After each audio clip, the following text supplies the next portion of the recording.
People who watch Prometheus on Blu-ray will see a brief conversation between the engineer David and Peter Weyland. The draft script before the movie went into production had an even longer conversation between them, providing a chilling backstory into the history and the stupidity.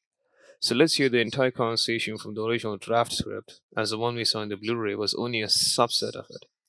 The language used to communicate with the engineer is a Proto-Indo-European language that David learned on his way to LV-223. At the beginning of the movie, he practiced this language while eating, and the gentleman on the screen is a real life linguist, Dr. Anil Bilto, who developed the engineer's linguistic language for the movie Prometheus. So here's the entire exchange from the original draft script, continuing into the events of the Blu ray cut. The engineer wakes up, brought back to consciousness by David from cryosleep. Tubes detach from his biosuit as he gets up gradually. David, we come from a place far, far away, the place you and your kind were heading to. We found murals and engravings on rocks of your kind giving us directions, which we assumed were invitations to come to your home planet. We are your creation. The engineer, disgruntled, initially trips down to his one knee but gradually regains energy and stands fully upright. Engineer, this is not my homeworld.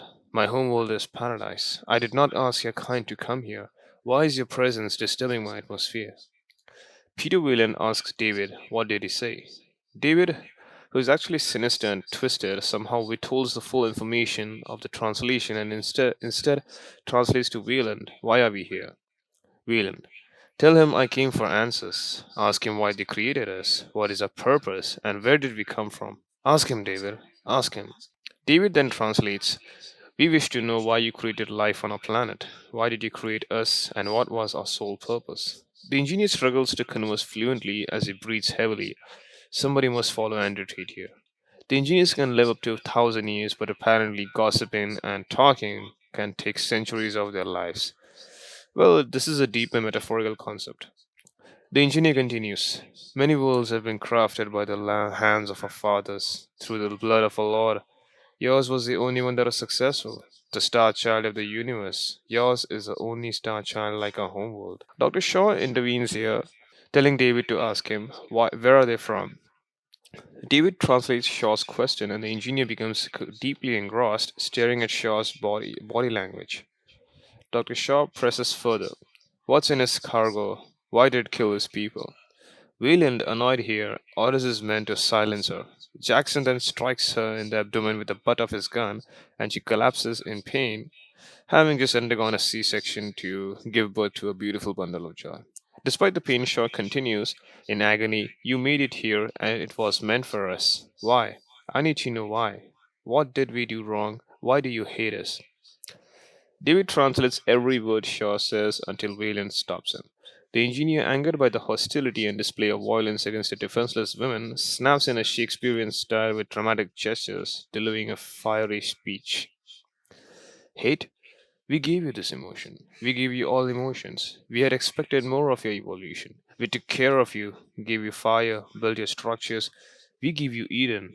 You worshipped us. We praised our creation from above. We watched you time and time again kill each other, start wars. We came back and saved your souls, but we left you to make your own fate. Your kind is a barbaric, violent species. We tried once more to save you. We took our mother's child back to paradise, educated him, and taught him the meaning of life and creation. We put him back into Eden to educate your kind and guide your men. But your kind decided to punish him. We gave you the fruits of life, and you repay us by leaving them to rot. David attempts to translate, but Wayland stops him. Wayland, what did he say? Continue asking him why we are here and ignore what others say. So David then asks the engineer, this man is here because he does not want to die. He believes you can give him more life, eternal life. The engineer responds, your kind is not worthy of this. What makes you think I shall give you this price? Tell me why. David translates to Wayland. He asks why you want to live forever. Peter Wayland, then slightly excited, believing he's about to receive the gift of eternal life, says, you see, this man, pointing to David, my company built him from nothing. I made him in my image so he would be perfect, he would never fail.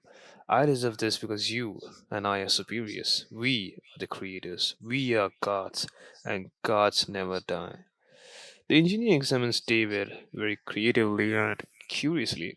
then proceeds to rip David's head off his body, or his synthetic body, and then he completely decapitates the whole crew. As for the engineer's ethics and morality, they think sacrifice must be made to birth or evolve new life.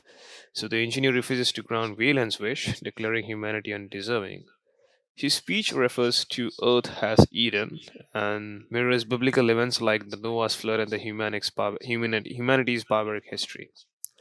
So the events of Noah, when it rained for 40 days and 40 nights, and then the mother's child is in the New Testament. So the previous thing what he said was the Old Testament, the events of the Old Testament. And the mother's child, he is none other than Jesus Christ. He was sent to guide humanity, but we crucified him.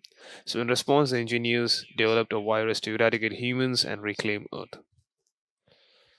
We then see the engineer proceeding to launch a ship on course to Earth, destroying the whole life, but then Shaw somehow manages the Prometheus crew to crash their ship and somehow stop the Juggernaut from leaving into hyperspace.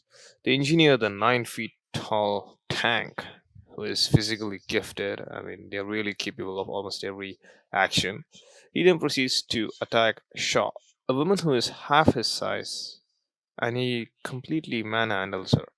So their ethics and morality is still unclear because she's a defenseless woman and she just had a C-section. Fantastic. So now whether this is a justified rage for someone who stops his ambition or objective or an uncontrollable outburst, it is still unclear, but it's again it leaves no room for conversation because there's no excuse or there's no justification in attacking a defenseless woman. Yeah, he could try to suppress her, like just took her and imprison her somewhere. That would be cool. But other than that, I don't see any decent way of explaining this. Yes, humanity is flawed. I mean, even Darkseid said this. You humans, you kill your own kind to win wars. So that is true fact. And humanity's division, selfishness, and inability to coexist is just a grim reflection of future if we don't change. I mean, yes, I understand there are cultural differences, there are traditional differences, there is thought, thinking, there is religious differences, and this will continue to engulf us. So I guess only the smartest of us will survive in the end, if any of such incident strikes. Mice always coexist and stick with each other against till the end of time. So that's why we should be hoping.